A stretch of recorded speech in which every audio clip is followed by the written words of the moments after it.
Estamos con Pablo Ortúzar, antropólogo social de la Universidad de Chile, director de investigación del Instituto de Estudios de la Sociedad, encargado programático de cultura de la candidatura de Evelyn Matei. ¿Qué entienden por cultura y cuál es el rol respecto a la cultura del Estado y del gobierno? Sí, nosotros una de las cosas importantes que queremos hacer es cambiar un poco la definición de lo que se entiende por cultura desde el Estado.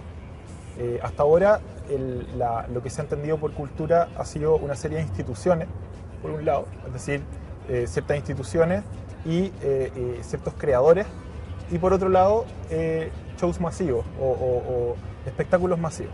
Esa ha sido más o menos como ha entendido la política nacional, digamos, lo que es la cultura, lo que se llama el mundo de la cultura y las artes. Nosotros creemos que es necesario entender la cultura justamente como acercar estos mundos dentro de un concepto de cultura y por lo tanto acercarnos mucho más a la idea a la importancia que tiene que las personas puedan tener acceso y por lo tanto superar, digamos, las barreras cognitivas que existen para internarse en el mundo de la creación y por lo tanto no dividir aguas entre el mundo de los creadores y del mundo de élite, digamos, de la creación y un mundo de espectáculos masivos, digamos, que se considera como otra cosa. Entonces, en nuestro concepto de cultura, si tuviéramos que definirlo, va mucho más hacia la posibilidad de disfrutar de la belleza, de disfrutar de la creación, de disfrutar del patrimonio cultural de la humanidad y cómo nos hacemos cargo de que eso sea posible, antes que de pensarlo como una serie de grupos y de gremios, por un lado, y por otro lado el espectáculo masivo. Esa es en el fondo, eso a nivel de política de Estado. Obviamente, como definición abstracta de cultura, la idea que nosotros tenemos de cultura es que la cultura es básicamente la forma en que el ser humano se relaciona, tanto con otros seres humanos como con el medio.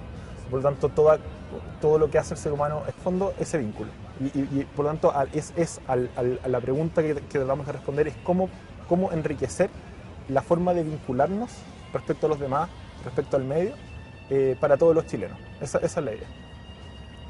¿Y cuál es el rol del Estado y cuál es el rol del gobierno para enriquecer esa figura? Ese es un tema muy importante porque hasta ahora normalmente se critica el economicismo en abordar el problema de la cultura, correctamente a mi juicio. Porque cuando uno critica el economicismo, lo que está diciendo es que el sistema de la cultura sea gobernado por las lógicas del sistema económico, por ejemplo. Esa es la crítica tradicional. Sin embargo, muy pocas personas ven lo dañino e igualmente peligroso que es que el mundo de la cultura sea gobernado por las lógicas del sistema político. Que en este caso, digamos, que los creadores y que el mundo del arte sea sostenido exclusivamente digamos, por el Estado.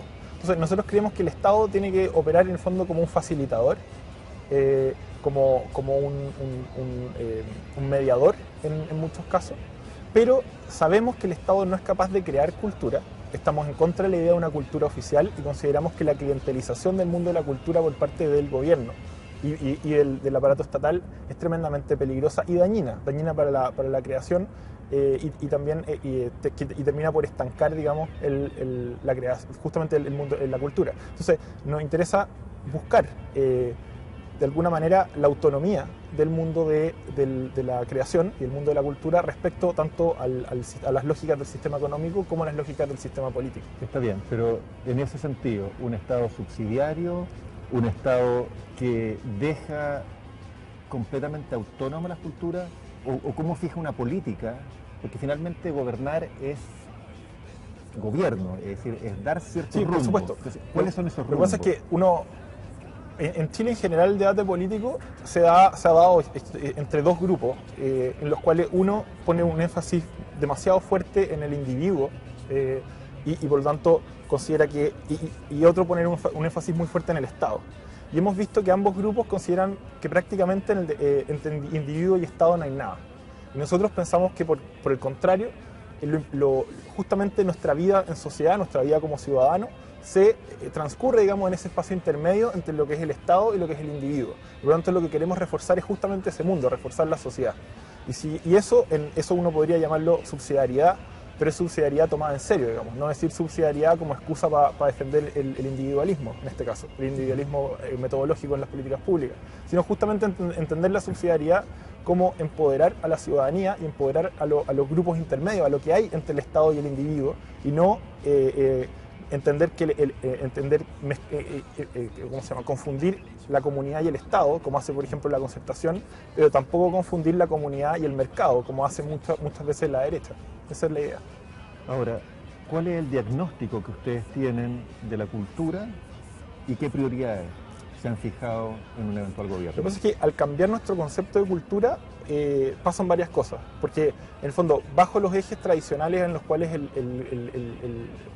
Estado entendió la cultura, uno podría decir, y esto es cierto, que se ha avanzado bastante. El problema es que cuando cambiamos el eje y lo llevamos a las personas, nos damos cuenta, por ejemplo, de que en Chile hay un 84% de la población que no comprende bien textos simples, según todas las investigaciones que han estado saliendo últimamente.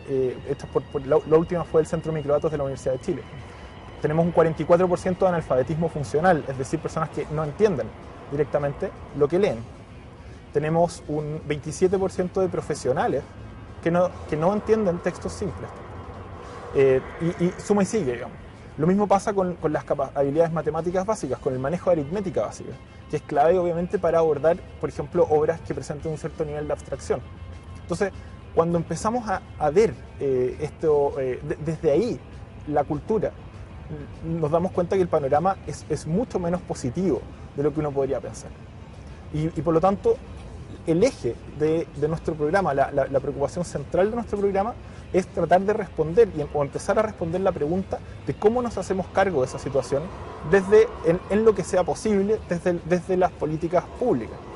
Nuestra primera prioridad es, en el fondo, nuestro primer punto es una política nacional del libro y la lectura que esté principalmente, que tiene dos ejes. Obviamente uno es la promoción y la consolidación de las bibliotecas públicas y del mercado del libro, por un lado. Pero por otro lado, nuestro foco va a estar concentrado particularmente en la lucha contra las barreras cognitivas a nivel de los niños, a nivel de la infancia, que es donde se producen las mayores diferencias. Primero, las mayores diferencias sociales, digamos, en términos de habilitación cognitiva, pero además se producen la mayoría de los problemas que después se van a traducir justamente en analfabetismo funcional, en déficit en el uso de aritmética básica y un montón de otras cosas que hacen muy difícil a la persona acceder al mundo de la cultura o acceder, digamos, a las manifestaciones artísticas más complejas. Y eso es, en el fondo, uno de los ejes principales, esa es la primera prioridad de este programa.